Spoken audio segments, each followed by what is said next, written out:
study, sovereignty. We're looking at the sovereignty of God. And just a note that I should probably always say, this is kind of an initial discussion in our little study group here.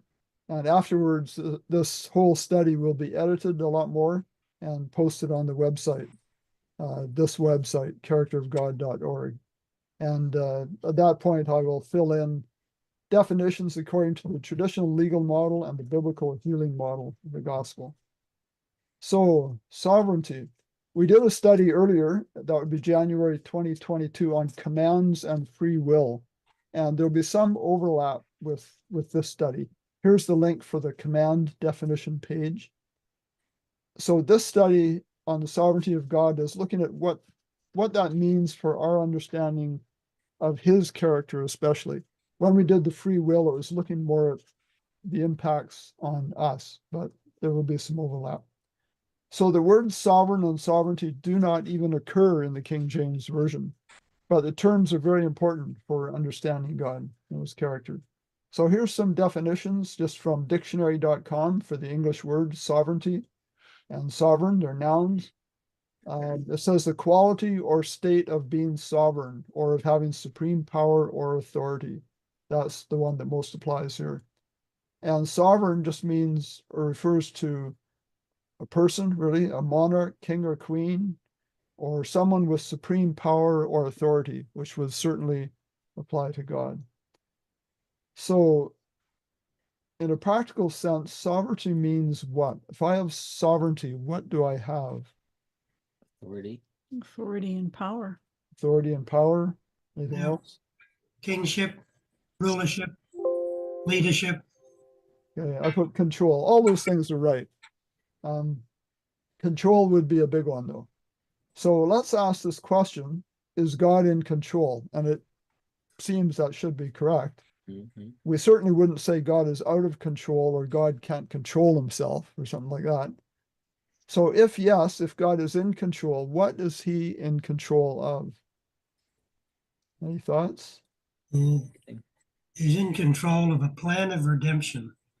Okay, Paul said everything. Michael said in control of the plan of redemption. I'd say he's in control of the physical universe and, you know, how the planets all go around the sun and everything is orderly. Right. There's a verse, I don't have it in here, but he holds all things together, something like that. Yeah, but I don't think he's in control of everything. Like, he's not in control of our will. Okay, Good he's point. not in control of our will. That's a good thought. Unless we have surrendered it to him. Yes, that's the And then, key. and then he takes it over, maybe. We give it to If him. we give it to him. Okay. I don't think, Well- anyway, we'll get to that, I'm sure. We'll talk about that more. So people can raise all kinds of questions about this sort of thing, God in control. And we will look at some, just noting some here. If God is truly in control, why doesn't he stop wars? We prayed already this morning for these wars around the world. Why doesn't he stop disease and suffering and accidents? Why doesn't he stop, I've got accidents again, abuse and murder, all these terrible things that are going on? You know, if you're God, stop this nonsense. Anyway, there's a theological term called theodicy. It's a branch of philosophy dealing with the issue of evil in light of the existence of God. If God is just and holy and good, then how do evil and misery exist? That's the question theodicy wrestles with. History's most famous statement of the problem of evil comes from the ancient Greek philosopher Epicurus, and this is all from godquestions.org. So Epicurus wrote, "Is God willing to prevent evil but not able? Then he is not omnipotent." Because, of course, being able means he can do anything. If he is able but not willing, then he is malevolent. So not always looking kindly towards his creation. Is he both able and willing? Then whence cometh evil? Is he neither able nor willing? Then why call him God? So, you know, people don't maybe go through that line of reasoning so much just like that, but they think things like that, like, God, why don't you stop this? And more questions that we'll get to. Have any of you heard that before? Mm-hmm. Yeah. Yep. Oh, yeah. Yeah, it's expressed in different ways, similar to Yeah. that. Yeah, good God, bad world. Like, Why? why? Right, right. Why? So some more questions. Can he harden hearts? Can he pressure someone to do something? Does he insist on his own way? Is he going to insist on strict obedience in every detail? No. Like I hear people say, the 10 commandments, not the 10 suggestions. In other words, like do it or else. If he doesn't get obedience, does he impose punishments? No. Can he really do whatever he wants? Okay, No. some good questions. Anyone Yes. think, Michael? The answer to them all is no.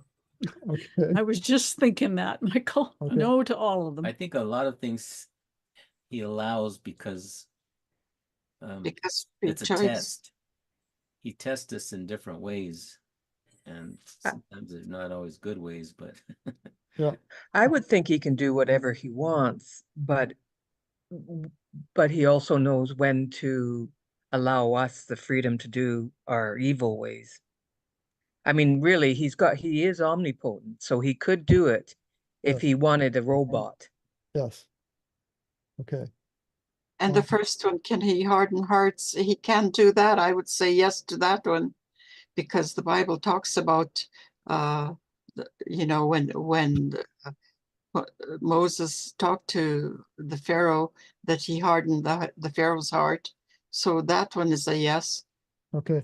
That's an important one we're going to look at in detail, and we'll learn Yeah. more about that. But all the rest are no's. Okay, anyone want to add anything else that really comes to mind? Why is there so much pain and suffering? Well, we already asked that earlier. Yeah, there's kind of two groups of questions. We got these ones Mhm. up here too. Yeah. Why did God let little Johnny die? It's all the Yeah. same. Yeah, I hear that a lot. people can have very specific ones, if some tragedy in their life. Yeah. Okay, so we'll look more at those. So first we'll look at some verses that definitely say he is sovereign, and then we're going to sort out just what sovereignty means. So let's read these. Dorothy, Psalm 115, verse 3. But our God is in heaven. He hath done whatever he hath pleased. He can do what he wants. No, he can't. He hath pleased. It says that he hath done whatever he hath pleased. That's what Yeah. it might say, but what does it mean? The question is what pleases him. Yeah. Daniel 4:35, Judy. All the inhabitants of the earth are reputed as nothing. He does according to his will in the army of heaven and among the inhabitants of the earth. No one can restrain his hand or say to him, "What have you done?" Yeah. Now that's Nebuchadnezzar talking. Just keep that in mind, I guess. Right. Does that make a difference? I think it makes a difference. This is what Nebuchadnezzar said, not what a prophet said. it's his understanding. It's his understanding. Right. Okay. You want to say more about that? That's a good point. I want to say more about that. Not really. I think I just said it.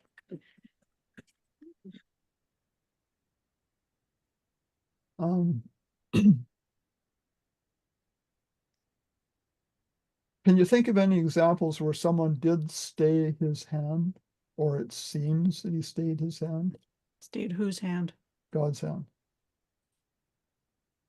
What do you mean by stay his What do you hand? Stop him from doing something he proposed to do. Oh, sure. Abraham. Moses? Okay. Yeah, both of those are good examples. Abraham talking down the number of people in Sodom. Right.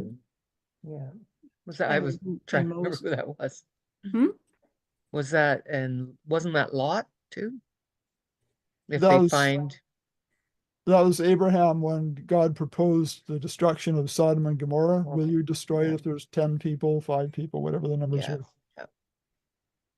So Nebuchadnezzar would not even propose or attempt to stay the hand of God.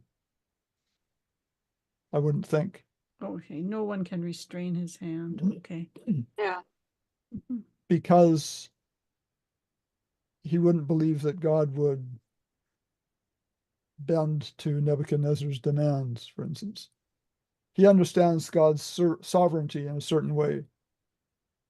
Nebuchadnezzar does, partly because he, Nebuchadnezzar, is sovereign. No one can stay his hand within his kingdom, True. right? So that would affect his understanding of God. Whereas Moses and Abraham, I suspect, had a little different understanding of God's sovereignty. For instance, Abraham would have understood that God is merciful, and that Abraham could convince him to exhibit his mercy a little more than it sounded like at first. Okay, let's go on. That's good. Romans 9:20, Michael. Nay, but, O man, who art thou that repliest against God? Shall the thing formed say to him that formed it, why hast thou made me thus? Okay. How does that relate to this question of God's sovereignty? I guess the Well, next.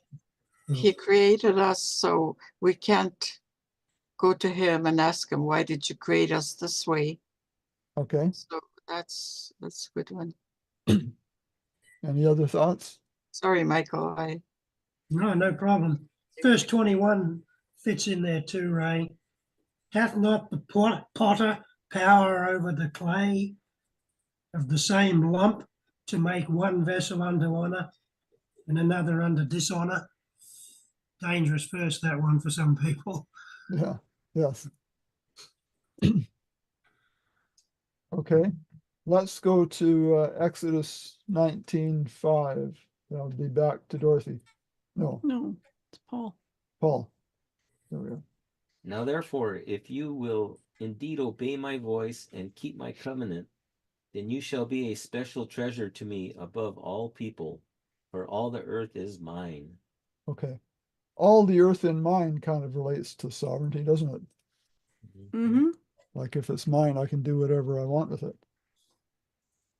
Okay, and then Mark 4:39 and 41. And he arose and rebuked the wind, and said unto the sea, Peace, be still. And the wind ceased, and there was a great calm. And they feared exceedingly, and said one to another, What manner is this, that even the wind and the sea obey him? Now, does that relate to sovereignty? Mm-hmm. I would think so. Yes, even the wind and the waves obey him. So let's look at some of those questions in a little more detail. And the first one actually is, we're going to talk about the hardening of hearts. Okay, Exodus 14:21, Dorothy. 14:21. And the Lord said unto Moses, when thou goest to return into Egypt, see that thou do all those wonders before Pharaoh, which I have put in thine hand. But I will harden his heart, and he shall not let the people go. Okay. Now this whole, I've kind of, sometimes I shade a part just to show that it all goes together. This is from a website, Christianity, something. And it says about that verse, clearly this is an instance where God stepped in and prevented Pharaoh from making the decision. Okay, clearly. I would say that clearly this cannot be correct, that statement. The author is neglecting to consider a very important principle in how God deals with us, which is what? Free will. Free will, okay. Yeah, the free will of others is what I put. They're just taking that statement, I will harden his heart, just at face value as it reads, which people tend to do, and it makes sense. But you have to take everything the Bible says on a topic. And if you get contradictions, you have to find a way to reconcile it. And that's very important in this instance here. There are other, well, we'll get to the other ways that's expressed down here. Okay, this now is from somewhere else. Tim Jennings, I think, material. Robots cannot choose and robots cannot love. And if God acted to restrict freedom to choose, he would destroy love. Okay, you need to have freedom to have love. Understanding design law, including the law of liberty, clears up apparent contradictions, like the apparent contradictions listed here. God hardened Pharaoh's heart. Pharaoh hardened his own heart. Pharaoh's heart became hard or was hardened. We have all of those multiple times in the story of the Exodus. And all three statements are true, or are all three statements true? If we have the imposed law view, then someone is responsible. Someone makes it happen the way it does. And God, as supreme, is the one who does it. Thus, Pharaoh didn't have a choice. God used him like a pawn and forced a hard heart upon Pharaoh. And this is a lie, okay? An untruth, a false understanding that occurs when we believe God's law functions like human law. Okay, so that's what you get if you subscribe to this imposed law view. Okay, so what actually hardens a heart, and thinking especially of the case of Pharaoh, it was the choice to reject love and truth and act upon fear, selfishness, and lies. He just wanted to do what he wanted to do, not caring about God or God's people. So it was actually sin itself that hardened the heart. And very much it had to do with Pharaoh's choice. So how did God harden Pharaoh's heart? By presenting the truth and leaving Pharaoh free to accept or reject it. Okay. It's the accepting or rejecting that results in the hardening or the softening, depending which one you do. Okay, I don't need to read all that. Yeah, he just presented the truth and left Pharaoh free to make his own choice. Okay. So There are some does different. that help, Dorothy? Yeah, that helped. Yes, okay. I'll just read this part though, because some might ask, if God foreknew that Pharaoh would reject the truth, why did God do it? And it's because Pharaoh, like everyone, is born in sin and has the same terminal condition as everyone else and needs the same remedy from God. So God, wanting to save him, of course, is going to present the truth to Pharaoh and give him an opportunity to be saved. And if he didn't, he wouldn't be showing his love to him in a sense. So God, presented the truth, presented the choice to Pharaoh. He was free to accept it or reject it, because God wanted to save Egypt as well. But that didn't happen, largely because of their leader, Pharaoh there. So another question, if God is sovereign, can he pressure someone to do something? Can he or will he pressure someone to do something? And we have an interesting story in Moses at the burning bush. This actually came, I get the temple newsletter from Jerusalem, comes every Friday. This is yesterday's. And there was something in there related to this. It said, so this is from the Temple Institute newsletter. Why me? Moshe asked Hashem at the burning bush. Why choose me to lead the children of Israel out of Egypt? Moshe did not want the job. He pleaded. He argued. He insisted that he wasn't the man for the job. His resistance was so persistent that an increasingly frustrated God eventually lost his temper. Do you think God lost his temper? Not as we do. No. What did God do? Anyone want to kind of explain that? He gave him, he said, what about your brother? He can talk. Aaron. Yes. Yeah.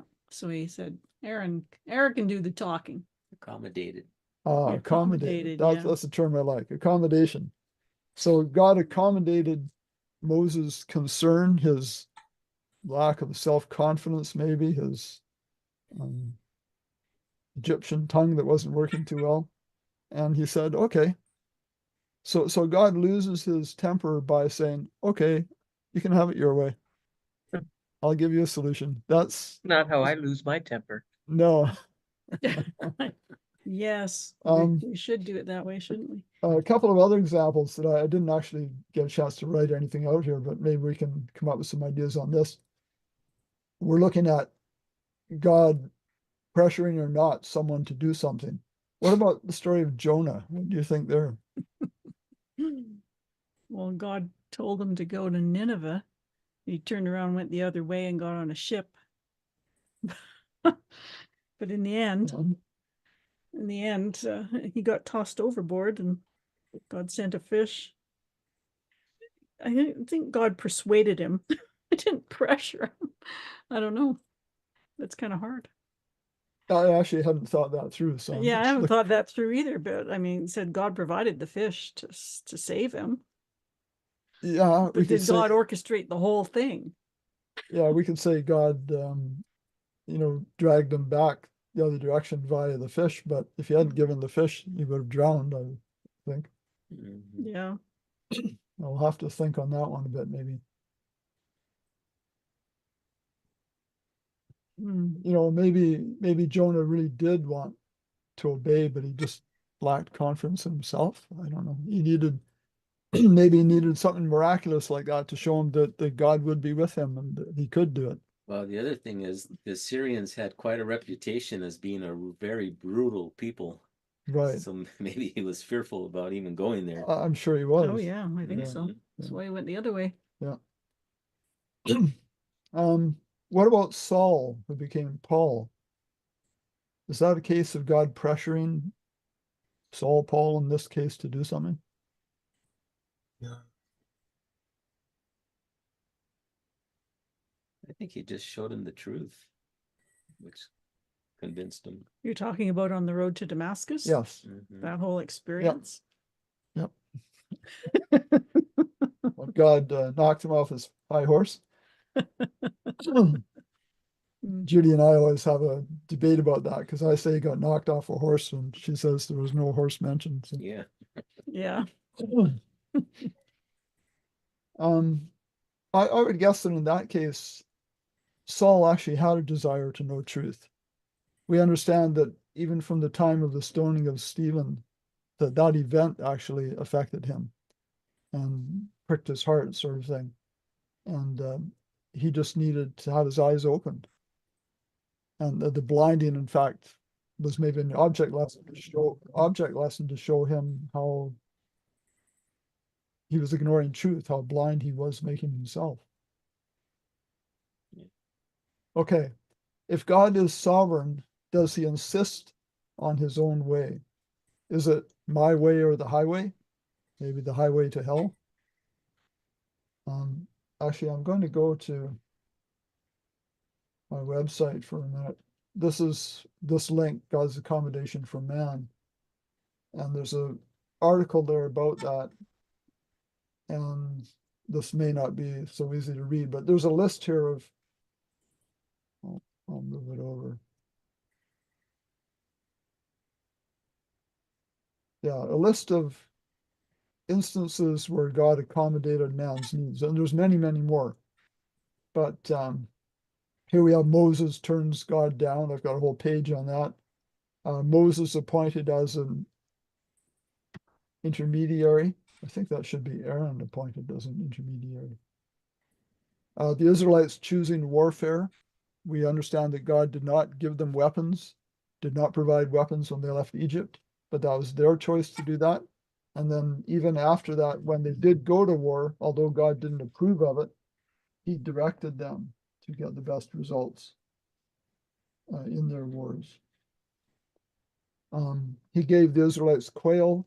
He gave them statutes that were not good, it says, which is interesting. He granted them to have a king. We'll talk about that more. He allowed slaves, polygamy, divorce. There's lots of examples of God accommodating. So let's look more at this one example here of a king. This is actually a very good and obvious example of God not insisting on exercising his sovereignty. So let's read 1 Samuel 8, 4-6. Evans, can you read that? Okay, yes. Then all the elders of Israel gathered themselves together and came to Samuel unto Loma, and said unto him, Behold, thou art old, and thy sons walk not in thy ways. Now make us a king to judge us like all the nations. But the king displeased Samuel. Then they said, give us a king to judge us. And Samuel prayed unto the Lord. Okay, thank you. So it seems that Samuel recognized there was a problem right away with this because he brought it to the Lord. He didn't just say, okay, he could sense there was a problem. And in fact, this shows the next few verses that there was definitely a problem with that, and there was not God's will to do that, actually. Okay, so Judy. And the Lord said to Samuel, heed the voice of the people in all that they say to you, for they have not rejected you, but they have rejected me, that I should not reign over them. According to all the works which they have done since the day that I brought them out of Egypt, even to this day, with which they have forsaken me and served other gods, so they are doing to you also. Now therefore, heed their voice. However, you shall solemnly forewarn them and show them the behavior of the king who will reign over them. Okay, and if you go on, they were told the things that would happen. He would take your young men for soldiers and your young ladies for bakers and things like that. But they still insisted. And so God allowed them to have a king. And I think I have another verse later on that relates to that. Be careful what you wish for.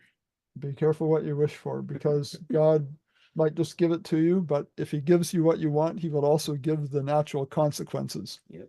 Right? Mm-hmm. Okay, I'm just going to.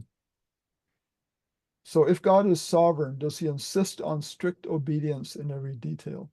And this comes down to our understanding of God's law and the purpose of it. And I just at this point want to show you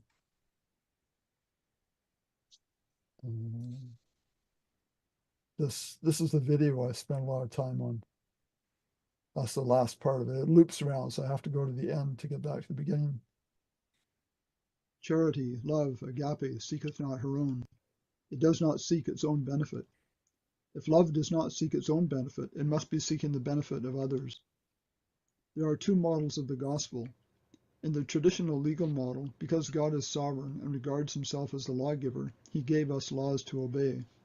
Those laws are arbitrary. They operate like man's civil laws with imposed punishments. The laws are imposed upon us as requirements to be obeyed. God's role is dictator. He dictates the rules. In the biblical healing model, because God is love and regards us with other-centered love, he gave us laws for our protection. Those laws are natural. They relate to particular risks that man needs protection from. The laws are put around us as a hedge of protection. God's role is protector. He provides protection, as a God of other-centered love would naturally do. So that's what's called a YouTube short. It's limited to 60 seconds. So you have to cram things in quickly.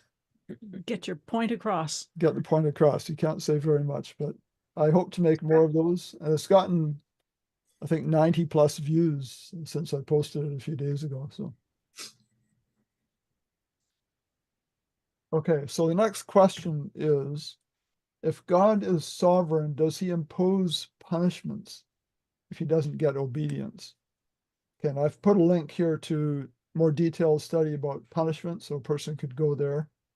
But Everybody froze. Oh, now they're back.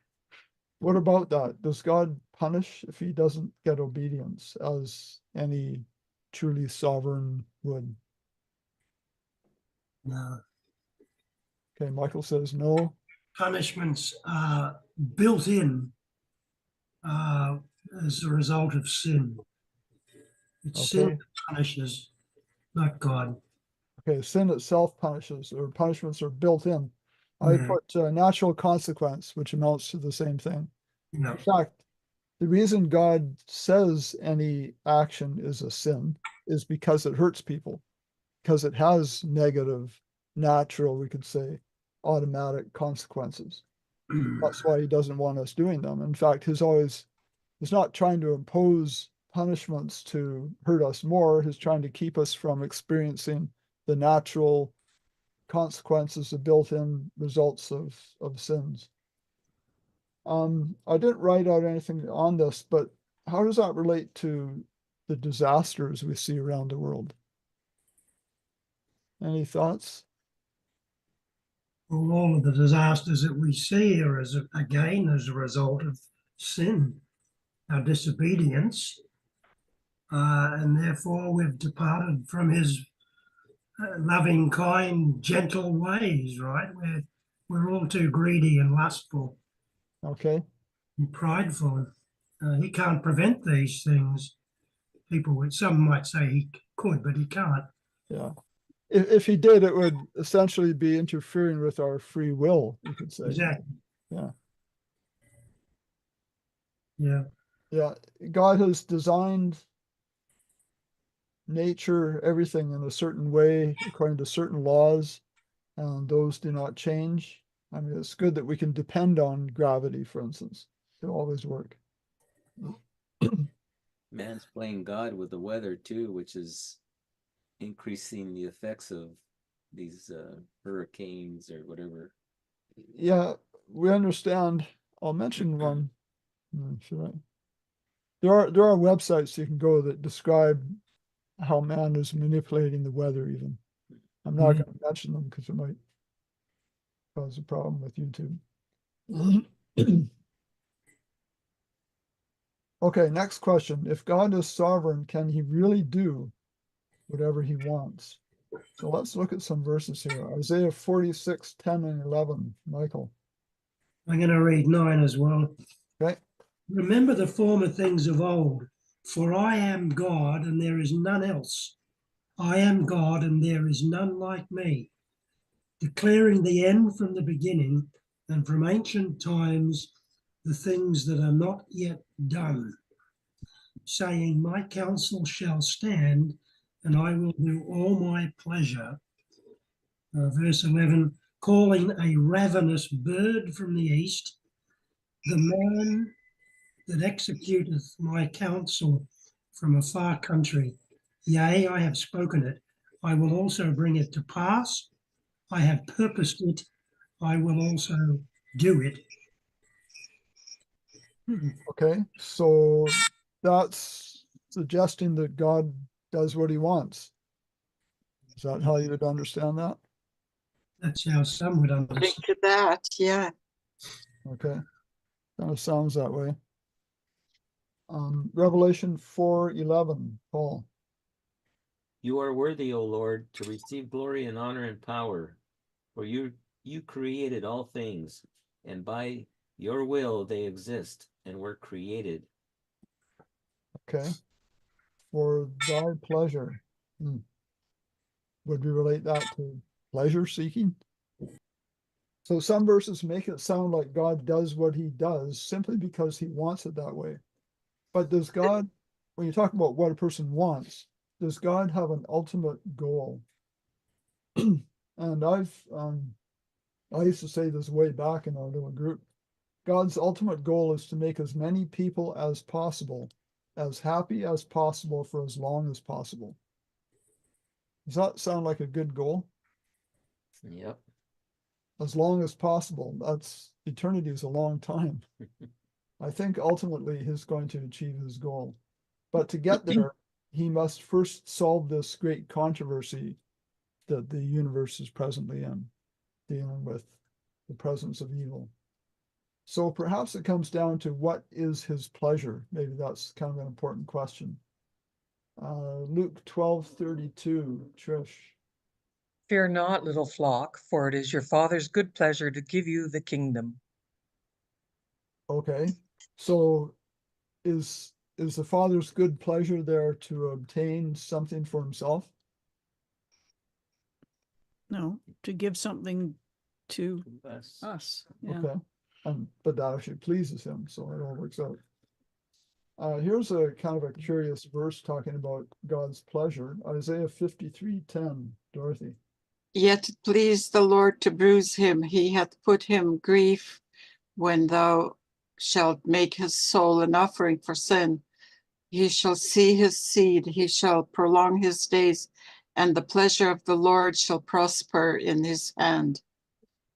Okay, is that kind of a strange verse when we think of what pleases God? Because yet it pleased the Lord to bruise him. That's referring to Jesus and his crucifixion. I've heard it.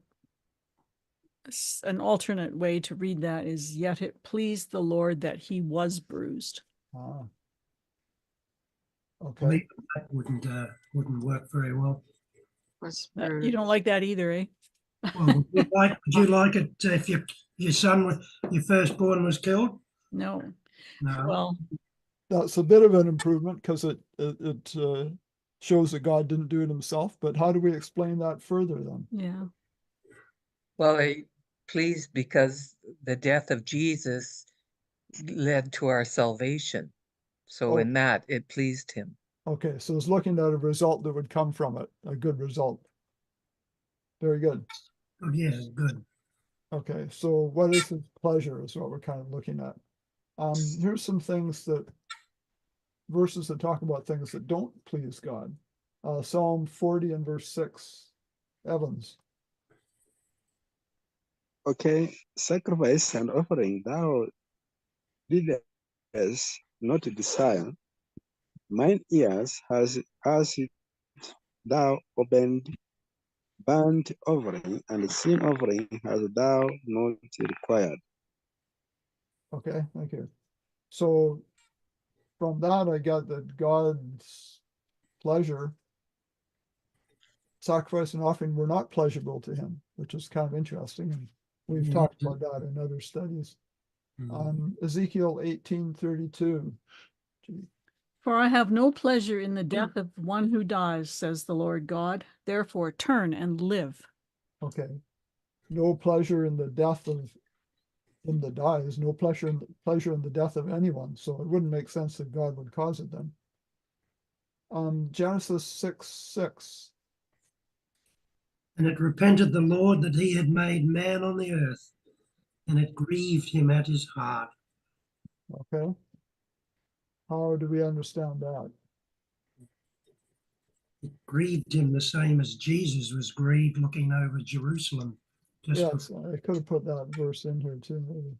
Yeah, Matthew 23:37. Okay. It's really talking about the results. Mhm. It's not like God said, "Oops, I made a mistake creating Yeah. this earth Yeah. and these people." Yeah. That's sad, isn't it? Genesis 6:6. It Repented is, the Lord. it's very sad, actually. Yeah. To think that the God who is so loving and Yeah. giving of himself and made this whole universe, and it turned out badly for him. And there's verses that talk about in all their afflictions he was afflicted. Yeah. I mean, God is. Some people think God is just up there in heaven, sitting there having a cool drink or something. But his suffering immensely, in Yeah. a sense, because we hurt when our children hurt for different reasons. But his watching all these people all over the world that are suffering in so many ways. Okay, 1 Timothy 2:4. Who desires all men to be saved and to come to the knowledge of the truth. Okay, that's what he really wants. Yeah. Okay, so let's get into some other things here. I'm going to talk about sovereignty and responsibility. Does sovereignty bring or imply responsibility? Think of it like a parent. Is a parent sovereign over their children? Yes. Yes. Okay, I would think so. They're essentially in the place of God to their children.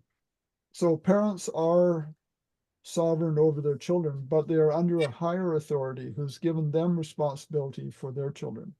Yeah. Okay, they're sovereign in regards to their children, but they're not ultimate sovereign because they're under someone else, Under Yeah. God. under God, who's given them the responsibility of their children. That's Does the divine responsibility imply answering to a lower authority? Yeah, I would think so. Yeah, for that one. Okay, in the case of children, there is responsibility to meet their needs. Mm-hmm. Okay. Does responsibility imply answering to a higher authority to meet their rules and requirements?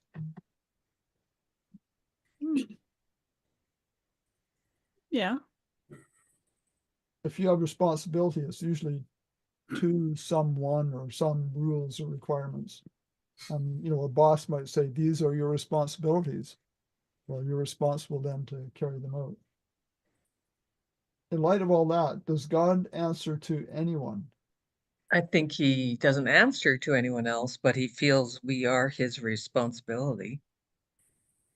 Okay, because he made us, he would feel some responsibility. He's certainly not answerable or responsible to any higher authority, because there isn't one, right? There is a sense in which we could say his actions are subject to something. What would that be? Love. Okay, Drew said love. Any other thoughts? Yeah, his own character. Okay, I put his own character, which is love. Mhm. Okay, and here's a couple of verses that kind of reinforce that, I think. 2 Timothy 2:13. Trish. If we believe not, yet he abideth faithful, he cannot deny himself. Okay, could he cannot deny himself essentially be pointing to the fact that he can't act outside of his own character? Malachi 3:6. For I am the Lord, I change not. Therefore, ye sons of Jacob are not consumed. Okay, I think that kind of goes along with the, he cannot deny himself. Okay, he's going to act the same way according to the same character at all times. Okay, along with so many other things that most of Christianity gets wrong, Christianity will often say, in many variations of it, God is in control. And that's a very, very basic way of understanding God, and it affects lots of other things. Let's read Philippians 2:5-8. And the question is this an example of the exercise of sovereignty, of God's desire for sovereignty? Philippians 2:5-8. Evans. Let, let this mind be in you, which was also in Christ Jesus, who being in the form of God, through in not of robbery to be equal with God, but made himself of no reputation, and took upon him the form of a servant, and was made in the likeness of men. And being found in fashion as a man, he humbled himself and became obedient unto death, even the death of the cross. Okay, thank you, Evans. I think your English is getting better reading verses there. Yes. Well, Mhm. thank you. Yeah, a little bit of feedback. I think it was coming from your end there, but otherwise it was good. Okay, next one is Philippians 2:9-11. Well, this is just the next few verses. Jude. Therefore, God also has highly exalted him and given him the name which is above every name, that at the name of Jesus every knee should bow, of those in heaven and of those on earth and of those under the earth, and that every tongue should confess that Jesus Christ is Lord, to the glory of God the Father. Okay. How does that whole Amen. passage there relate to the idea of sovereignty? Like, I'm the boss, I can do what I want. Well, it's not saying that, but it is saying because he is sovereign that we wish to bow for him, we wish to worship him. Okay, doesn't it in a way point to the opposite of that attitude? I'm the boss, I can do what I want. It's saying I will lower myself to serve you to a very extreme degree. Mhm. He And when it humbled himself. humbled himself, absolutely. To humble yourself is kind of not something you expect sovereigns to do. right? And when it says they would bow, every knee should bow, that bowing is not so much in submission to a sovereign, an overlord, a master, whatever, but in gratitude and appreciation for all he has done.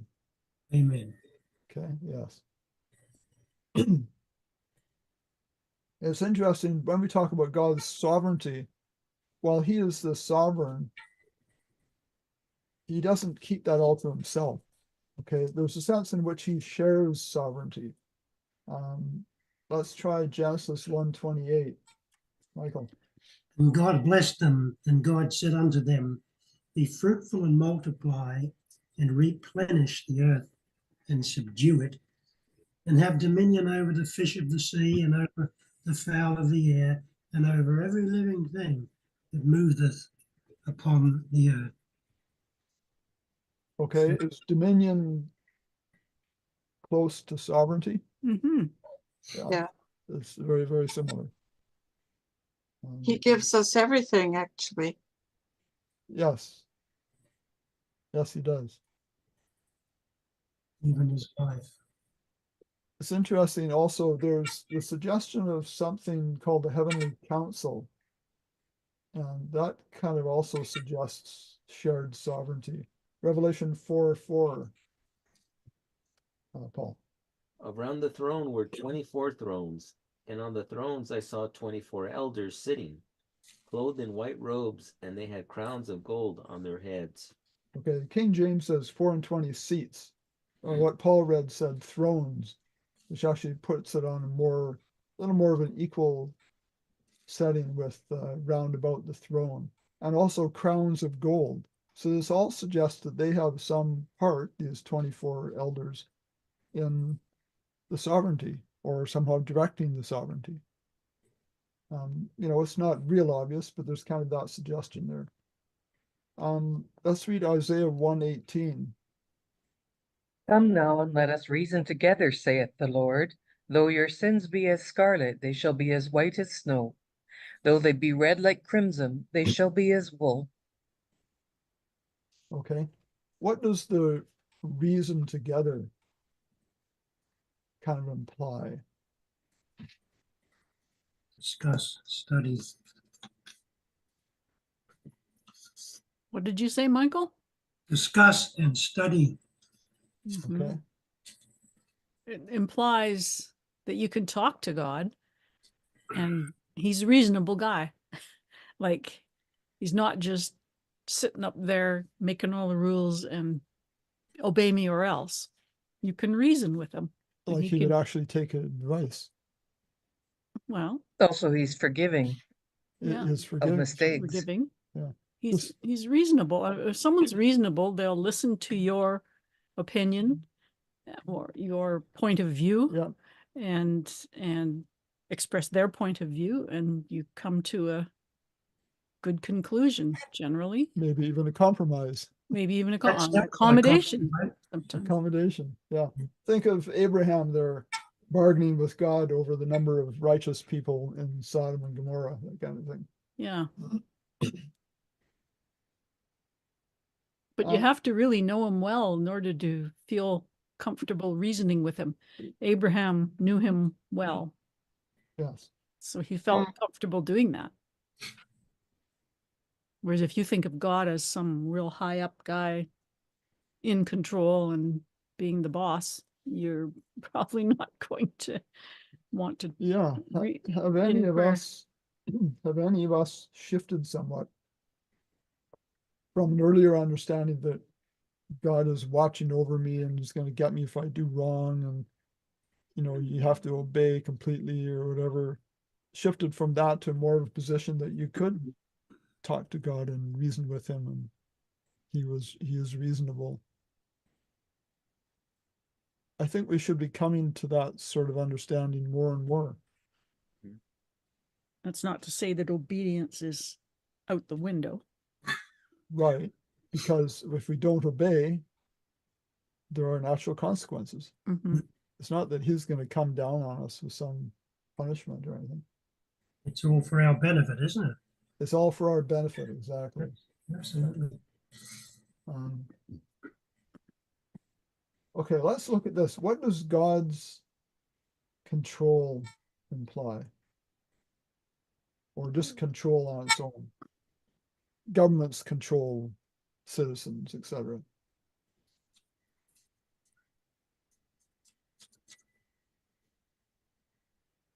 Okay, I put here laws and enforcement of laws. Does that seem reasonable? Yeah. Those are kind of implied in control. Hmm. So how do we understand God's law to function? Because he definitely has laws. Mm-hmm. They are for our good. They're for good. Yeah, Says- Michael just said that too. Yeah. Let me read this about laws. If, like human imposed law and government, so if laws are like human imposed laws and government, then sovereignty becomes Calvinistic. God's sovereignty is taught to be first his right to control everything, and second, his use of power to control everything. Therefore, it is taught that while evil is still evil, it is good for evil to have happened, because it couldn't have happened except God in his sovereignty chose for it to happen. So evil must be good because God desired it, wanted it, appointed it. Okay, this is the Calvinistic thinking. We don't agree with that, no. Those who accept the lie that God's law functions like human law will describe God's sovereignty in ways like this: the right to exercise his ruling power over his creation, or God is in control of all things, or God controls everything that happens. If he controls everything that happens, then he's in control of, a car accident that Yeah. takes a mother's life or something. He's in control of evil. Yeah, he'd be in control of evil even. Absolutely. Absolutely. Evil is not in the earth. Yes, yes. So we really have to throw out this Calvinistic thinking of God micromanaging in absolute control of everything. Mm. But God does have commands. And the question is, do God's commands negate, disqualify, do away with free will? When God gives us commandments or commands or tells us or asks us to do something, is that negating free will or honoring and respecting it? It really depends on whether or not there is force or coercion, whether real or implied, to obtain obedience. We also have to take into account the actual meaning of the words and the context in which they are used. So if the commandments are as commonly understood, that opens the way for force of some kind or coercive pressure to get compliance. If the commands are given by one who is truly honoring free will, does that even give the opportunity of using any force or pressure to obtain compliance? And I'm saying, no, it cannot be. If it's honoring free will, he can't say, do this or else. That doesn't seem to make sense, does it? No. So we closely associate commands with laws. A fundamental question is the nature of God's laws. Are they arbitrary, imposed laws, or natural design laws? And these are active links, actually, to word studies on those terms. So let's look a little bit more at free will. Some believe that as far as our eternal destiny, we do not have free will.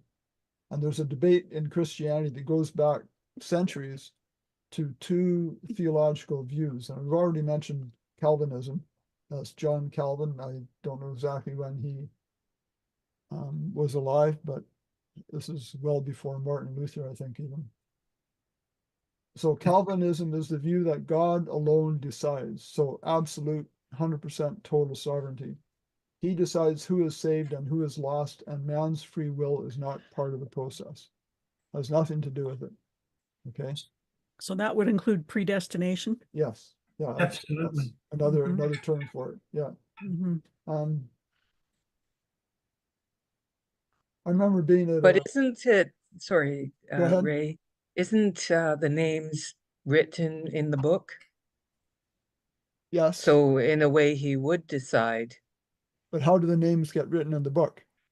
On what basis are they written there? I don't know. You're I'll talking let about when I get it. you're talking about Uh, names that are written in the book because those are the people that are saved, Book of life. Right. book of life. But how do they? Yeah. What determines whether they're there or not? Well, wouldn't God determine that? Well, he writes the Because names there. I mean, I guess you could say your actions determine whether you're written into the book of life or not, right? Oh, Is that okay, what you're trying to get at? yes, we're getting closer. Yeah, like I don't write my name there, right, physically, and we don't know exactly what forms the book have.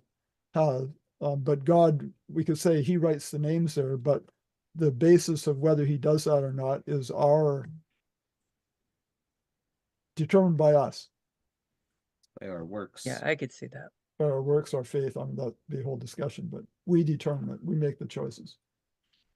Okay, everything depends on the right action of the will of each person.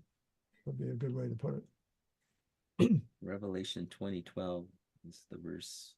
Okay, Paul's saying Revelation 20:12. Do you want to read that? And I saw the dead, small and great, standing before God, and books were opened, and other books were, and another book was opened, excuse me, which is the book of life, and the dead were judged according to their works by the things which were written in the books. Okay, so that According to sounds their like works. a whole record of what's been going on. Yeah, that explains it better. Yeah. So Calvinism is saying that man's free will is not part of the process. So it denies free will. Okay, so God's made a bunch of robots in that understanding. In Arminianism, that's Jacobus Arminius, there's the belief in free will, that our salvation is dependent upon our individual choice, which God honors. Okay, He honors the free will. Yep. There is more to it than that, however. They obviously cannot both be true, both of these understandings. One of these views, if true, would destroy love. That would be the Calvinistic view. And that is why it really does not make a difference which view we hold, because Really? our beliefs change us. Really does make a difference. Oops, okay. That is why it really does make a difference which view we hold, because our beliefs change us, meaning we want to be lovers of the truth, for the truth always leads to ever increasing intimacy with Jesus, the source of all truth. So understand the real issues in this debate is about God's law, which is a direct manifestation of His character.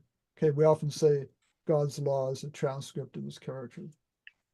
And there's these two basic ways to understand law. Imposed law takes away freedom and destroys love.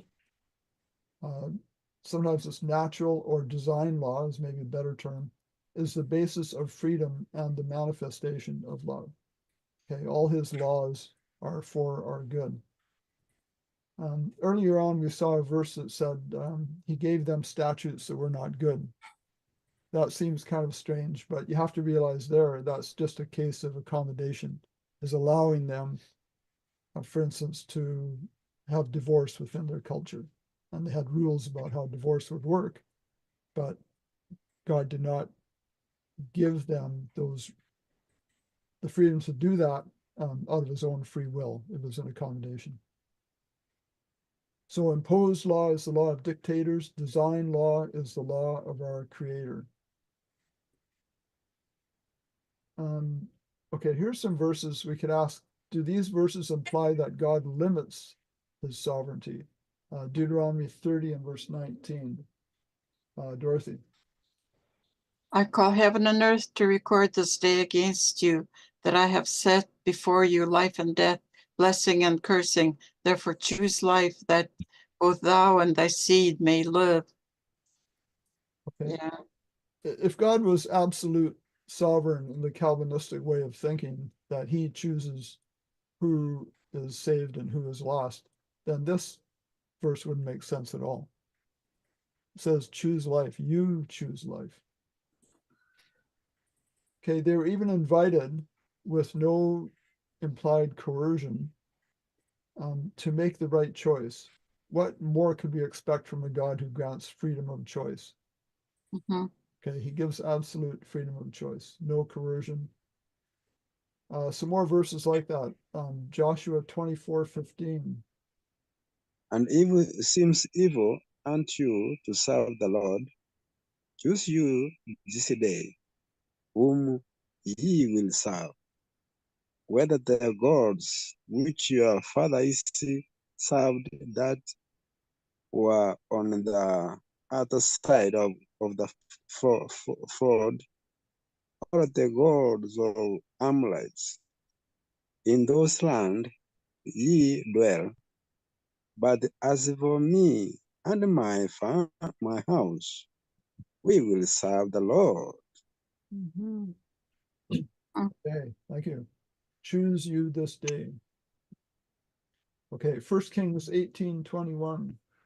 And Elijah came to all the people and said, how long will you falter between two opinions? If the Lord is God, follow him. But if Baal, then follow him. But the people answered him not a word. So a sovereign normally wants his subjects to follow and obey and maybe even reverence and love, but at least follow and obey. Some of them don't care so much about the reverence and love. But here is God even saying, if you don't want to follow me, that's okay. I mean, he doesn't feel good about it, but he says you can do it. Follow Baal if you want. Yeah. Go back to the two trees in the garden. Okay. There was a choice made way back there that God Yeah. allowed even. Yes. Ezekiel 20 and verse 39, Michael. As for you, O house of Israel, thus saith the Lord God, go ye, serve ye every one his idols, and hereafter also, if ye will not hearken unto me, but pollute ye my holy name no more with your gifts and with your idols. That's pretty sad, is that the one? Yeah. Yeah. So that's seems to be pointing to free choice again, for sure. Yeah. John 6:67. Oh, Then Yeshua said to the 12, do you also want to go away? okay. He gave them the choice. He wasn't forcing them to follow him. Yes. Mhm. Yeah. Same thing. He gave them the choice. Now, this is probably said with a kind of a sad tone of voice, I would think. I think it was right after a whole bunch of other people decided not to follow him anymore. Right. Right. I think it's after he said, eat my flesh and drink my blood. And Yeah, I think they found that so. a bit hard. James 1:25, Trish. But whoso looketh into the perfect law of liberty and continueth therein, he being not a forgetful hearer, but a doer of the work, this man shall be blessed in his deed. Okay. The very fact that it's called the law of liberty kind of implies no coercion, doesn't it? Mhm. I mean, it's like you can do it or not. Not that it's free from consequences if you don't, but the choice is up to you. So what does law of liberty imply about the connection between God's commandments or laws and free will? We're free to obey them or not as we choose. Okay, good. It's better if we obey them. It's better for us. Better for us. Yeah. Thus, God is in control of what God controls. Okay, is that a good way to put it? Michael is smiling. I have to write that down. That's good. Yeah, God is in control of what God controls, but there are some things he will not control. Okay, he does control himself and all his laws. He upholds his laws, he upholds nature, but he doesn't control our free will. Very, very important. Okay, Galatians 5:22 and 23. And Dorothy, you read from the screen. This is the New King James Version. But the fruit of the Spirit is love, joy, peace, long-suffering, kindness, goodness, faithfulness, gentleness, self-control. Against such there is no law. Okay, so I highlighted here self-control. Kind of emphasize that, God says these are the fruits of the Spirit, they're good things. Well, he has self-control himself, wasn't he? He would have all the fruits of the Spirit. He would have all of them, yes. Yes. So he sustains reality. He keeps the universe running upon the protocols and laws he established. And one of those laws is the law of liberty, which grants real freedom to sapient thinking beings. Why? Because God is love, and love only exists in an atmosphere of freedom. So God upholds all of his laws. One of his laws is the law of liberty, which says every person has free will. So in upholding that law, I mean, he wants us to respect the free will and give liberty to others. But in upholding that law, he keeps that law himself. Okay, he allows liberty and free will to everyone. So how and to what extent is God sovereign? Is it just because he does his will?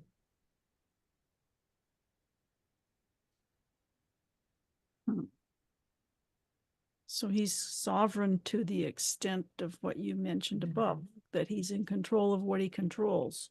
Okay. Yeah. What did I put down here? Okay, his character. Oh, so his will is determined by his character?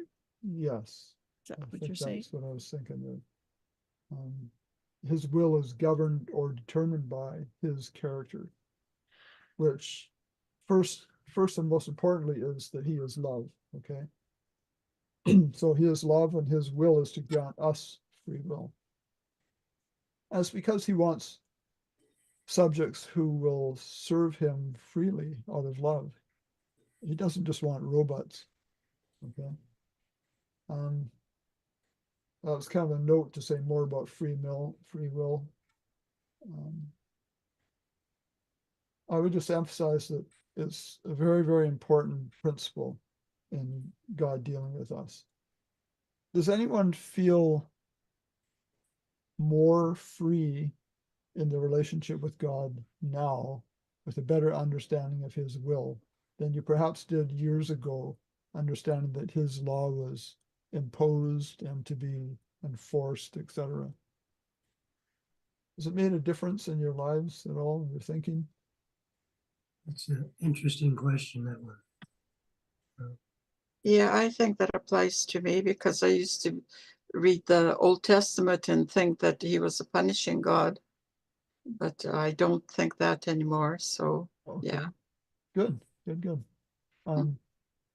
I think when you want someone or some God that's omnipotent because you believe you need help, which you do, but you need to believe that he can control wars and everything at the end to help you through it.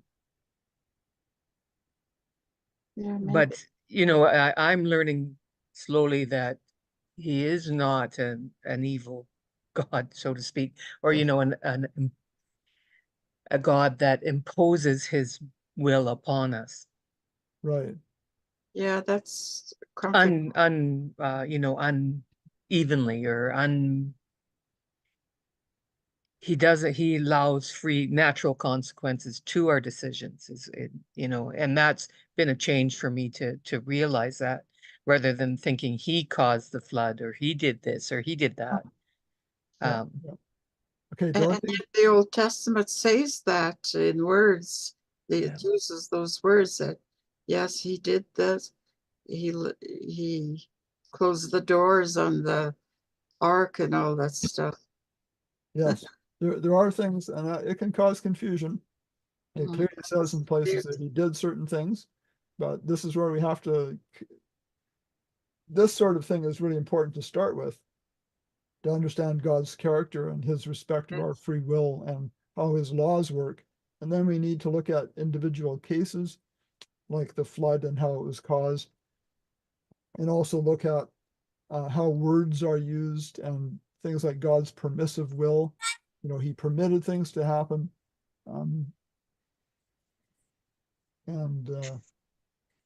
Yeah, there's lots to understand there for sure. But if we don't have an understanding that God is love and he is putting us first, then we're going to have a really hard time with those Mm. other things. So, I think another problem for people is, as we've seen in the history and that's written in the Bible, when God wanted to lead the people and they didn't want him, they wanted a king. So he was misunderstood by these people that probably thought that he was going to be harder on them than a king would. Mhm. And the same with the Jews, misunderstanding the Messiah. When Yeshua was there, they didn't recognize him as the Messiah because in their minds they had a different person that was going to do the job. And so I see people now that reject the character of God. They want a God that would impose penalties and do all these kinds of things, that a God of love wouldn't do. right. So And I think one thing to say about that is people like to have a God after their own image. yes. Oh, that's a good one. Yeah. Especially if people have been really hard done by in their lives, mistreated, or They want justice. they want justice. And they want God to administer justice in the Yeah. way they want him to. Yes. Mhm. Hmm. Yeah.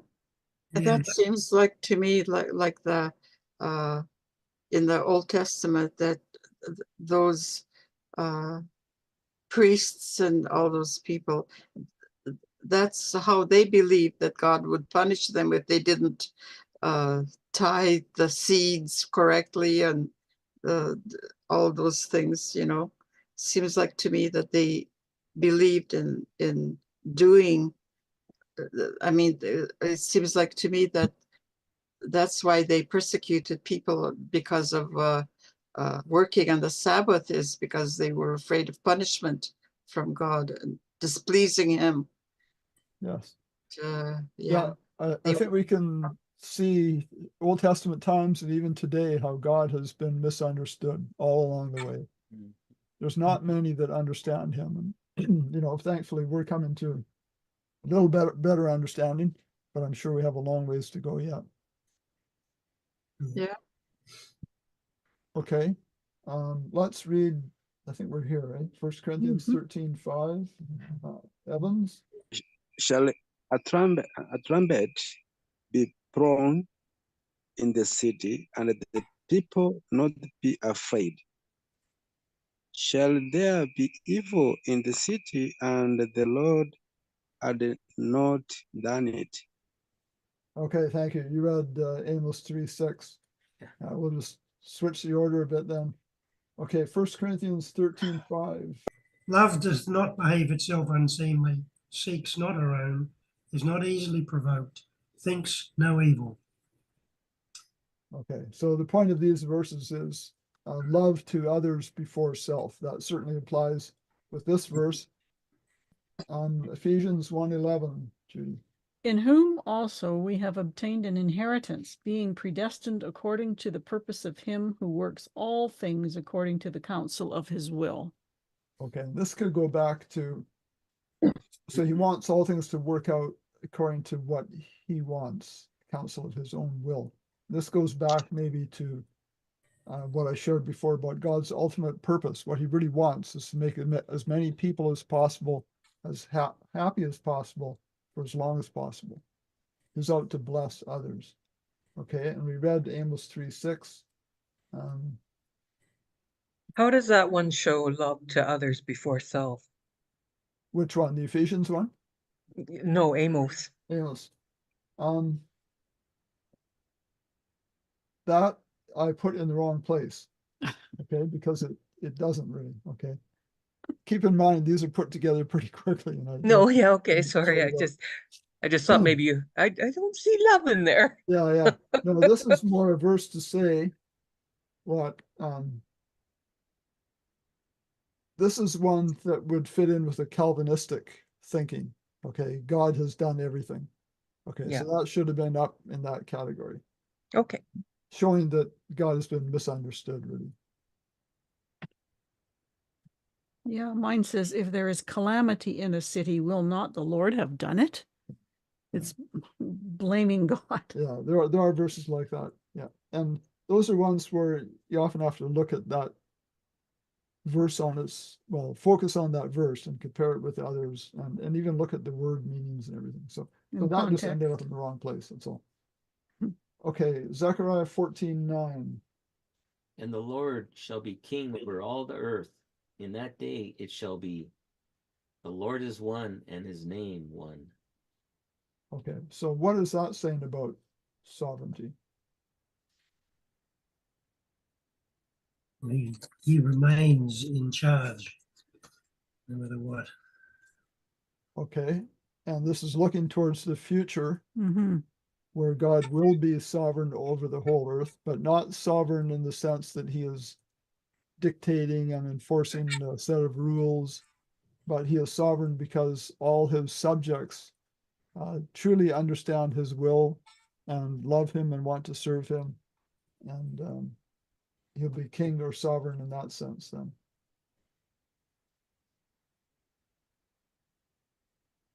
Okay, so in summary, I guess we've covered the main points here, but can you see that free will is closely linked to this concept of God's sovereignty? Mhm. Yeah. Very important, isn't it? He has to honor our free will, because without free will, you can't have love. You know, he tells us, in a few places, the first commandment is love God. And then he commands us to do it under penalty of death. I mean, that doesn't make sense at all, does it? Love me or else. Yeah. Ray, Yes, Michael. at the very beginning, you mentioned that the word sovereign doesn't appear in the Bible. I looked up the Webster's 1828, and sovereign means supreme, and I think you touched on that. Yeah. And in 1 Peter 2:13, it mentions that submit yourselves to every ordinance of man for the Lord's sake, whether it be to the king as supreme. Mm-hmm. The word supreme means superior. It means excellency, higher, above, better. And something that I found interesting, the king, submitting yourself to the king, is actually means sovereign. Yeah. Sovereign. So in that respect, he's there. Yeah. Yeah. No, I'm just saying that the word doesn't appear in the King James, but the concept is absolutely there, as we've seen. Absolutely. Yeah. And submit yourselves to the king. Why? Because the king is a sovereign to you, similar Yeah. to how you might be sovereign to your children. Yeah. Now, in both cases, there is an ultimate sovereign above the parent or the king. But if you're living in the king's realm and he has authority over you for your own good, you should submit yourself to him, as long as you're obeying God's will, of course. And by the way, that word supreme there, it's the only one in the Bible. That's Okay. the only verse. Yeah. Okay. Right. Throw that Okay. in. So thank you, everyone. I hope that was a Yeah, thank enlightening study. That'll be edited and it'll appear on characterofgod.org. And if you're subscribed, you'll get a new notification whenever a new study like that is posted.